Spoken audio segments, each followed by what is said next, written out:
अस्सलाम वालेकुम एवरीवन। सूजी में दूध ऐड करें और फ़ौरन से इसको पकाना स्टार्ट कर दें। इतना मज़ेदार और इतना लज़ीज़ हलवा आज से पहले आपने कभी भी नहीं खाया। और मुहर्रम उल हराम में स्पेशली न्याज़ देने के लिए या घर में जो भी आप दावत का अहतमाम करते हैं उसके लिए बेस्ट है कि फटाफट से आप ये 5 मिनट में रेडी करके फटाफट से आगे पेश कर दें। बिस्मिल्लाहिर्रहमानिर्रहीम। यहाँ पे है जी मेरे पास तकरीबन 1 पाव सूजी, 1 पाव सूजी और उसमें मैंने तकरीबन आधा किलो दूध ऐड करना है। ठीक है, ये 1-1 पाव का मेरे पास कप है, 1-1 पाव हम इसमें ऐड करेंगे और कुल मिला के आधा किलो दूध है और 1 पाव सूजी है।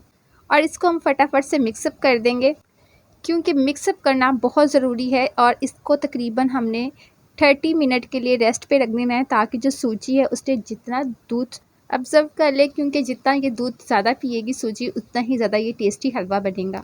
30 मिनट से ज़्यादा आप रख सकते हैं, आप 1 घंटे के लिए भी रख सकते हैं, ओवरनाइट के लिए भी रख सकते हैं, लेकिन 30 मिनट से कम बिल्कुल भी नहीं आप रख सकते क्योंकि एटलीस्ट इसका असर जो आना है उसके लिए 30 मिनट तो चाहिए ही है ना। उसके बाद आपने हल्का सा देसी घी ऐड करना है। ये मैंने देसी घी ऐड किया, आप चाहें तो नॉर्मल घी भी ऐड कर सकते हैं।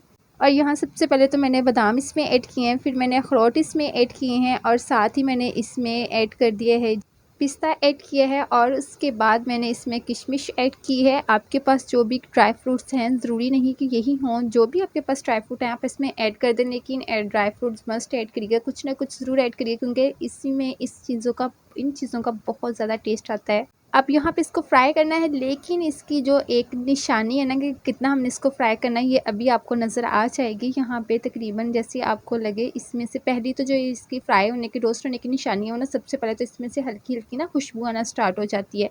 और इसके बाद जो सेकेंड इसकी हिंट है, निशानी है, वो ये है कि जो हम इसमें मेवा ऐड किया है ना वो फूलना स्टार्ट कर देता है। ठीक है, उसमें हवा सी भर जाती है और इससे हमें अंदाज़ा हो जाता है कि जो हमारे ड्राई फ्रूट्स हैं ना वो अच्छे से रोस्ट हो चुके हैं। सो आपको लगे जैसे ही आपके मेवे की लुक चेंज होना स्टार्ट हो जाए, आपको खुशबू आना स्टार्ट हो जाए, तो आप समझ लें कि ये हमारे रोस्टेड मेवाजात रेडी हैं, तो आप इनको निकाल लीजिएगा। उसके बाद आपने 1 पाव मेरे पास था ना बेसन, तो 1 पाव ही हम इसमें घी ऐड करेंगे और फिर आपने इसमें 1 पाव ही चीनी ऐड करनी है। अच्छा, चीनी की मिकदार ना आप कम कर सकते हैं लेकिन बढ़ा नहीं सकते। और यहाँ पे सबसे मेन 3 स्टेप हैं जिससे आपका ये शीरा परफेक्ट बनेगा। अगर आपने इन 3 स्टेप को फॉलो नहीं किया तो जो आपका हलवा है वैसा बिल्कुल भी नहीं बनेगा जैसा कि बनना चाहिए। अब फर्स्ट स्टेप में तो हल्की हल्की ये मेल्ट होना स्टार्ट हो गई थी, दूसरे स्टेप में ये हार्ड हो जाती है क्योंकि मैं इसमें किसी भी किस्म का पानी वगैरह तो कुछ होता नहीं है। सो ये फट में स्टार्टिंग में तो बिल्कुल सॉफ्ट रहती है, लेकिन जब इसका सेकंड स्टेप स्टार्ट होता है ना तो ये हार्ड होना स्टार्ट हो जाती है। और जैसे ये हार्ड होती है उसके बाद जो इसका तीसरा स्टेप है ना वो ये है कि ये हल्की हल्की सी मेल्ट होना स्टार्ट हो जाती है और ये घी के अंदर ही एडजस्ट हो जाती है। जैसे कि घी बाहर आ जाता है, यहाँ पे आप इसकी लुक चेक कर सकते हैं, ये तकरीबन घी के अंदर एडजस्ट हो चुकी है। और यहाँ पे इस पॉइंट में जैसे ही आपको लग रहा होगा कि ये अभी चीनी मौजूद है, लेकिन चीनी मौजूद नहीं है, इससे ज़्यादा हमने इसको बिल्कुल भी नहीं पकाना। जैसे ही आपको इसकी ये लुक लगे कि आ चुकी है, उसके बाद आपने इसमें फ़ौरन से सूजी जो हमने दूध में ऐड करके रखी हुई थी वो ऐड कर देनी है। और उसको ऐड करने के साथ ही आपने इसमें चम्मच हिलाना स्टार्ट कर देना है और फ़ौरन से आपको एक बहुत ही आला और यमीएस्ट लुक नज़र आ जाएगी। इसको हम नॉर्मली मखंडी हलवा भी बोलते हैं और ये मखंडी हलवा इतना लज़ीज़ बनता है ना, इतना लज़ीज़ कि बस एक दफ़ा आप इसकी रेसिपी नोट कर लें, उसके बाद आप अपने घर में नॉर्मल हलवे की जगह यही बनाने वाले हैं क्योंकि ये बहुत ही ज़्यादा टेस्टी बनता है। अब यहाँ पे इस वाली सिचुएशन को हैंडल करना ना थोड़ा-सा मुश्किल हो जाता है क्योंकि ये एकदम से जो हलवा है ना आपस में जुड़ जाता है और जैसे ही आपने इसको चम्मच को हिलाना होता है ना तो चम्मच पे अच्छा खासा ज़ोर लगता है आपका, लेकिन यहीं से सही टेक्निक स्टार्ट होती है इस हलवे को बनाने की।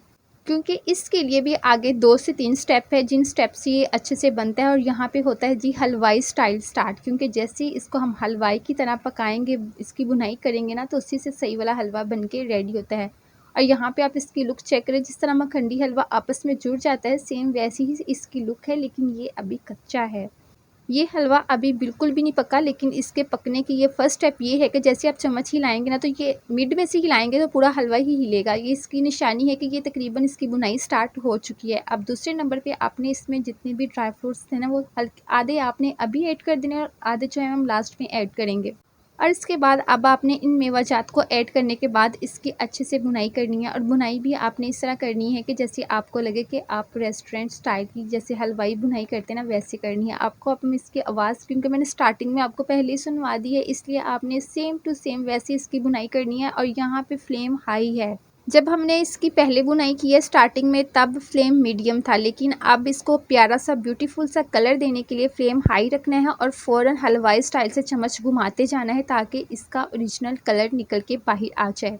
और अभी इस पॉइंट पे ना आपके बाजुओं को हल्का फुल्का सा दर्द होना स्टार्ट हो जाएगा, क्योंकि इस पर ज़रा सी मेहनत लगती है, लेकिन थोड़ी सी मेहनत करने के बाद जिसका टेस्ट और जायका आता है ना, बस उसका तो कोई नेमोल बदल नहीं है। ये बहुत ही आला और टेस्टी बनता है।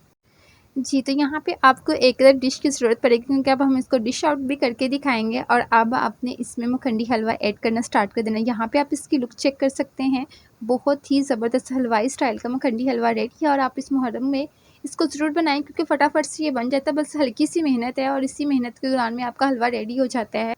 और इसके बाद आपने लास्ट पे इसके ऊपर जितने भी आपके पास ड्राई फ्रूट्स हैं ना, वो आपने इसके ऊपर स्प्रिंकल कर देने। लेकिन शर्त ये है कि ड्राई फ्रूट को आपने रोस्ट करके ही ऐड करना है। रोस्ट करके ऐड करते हैं ना तो बहुत ही अच्छा टेस्ट आता है।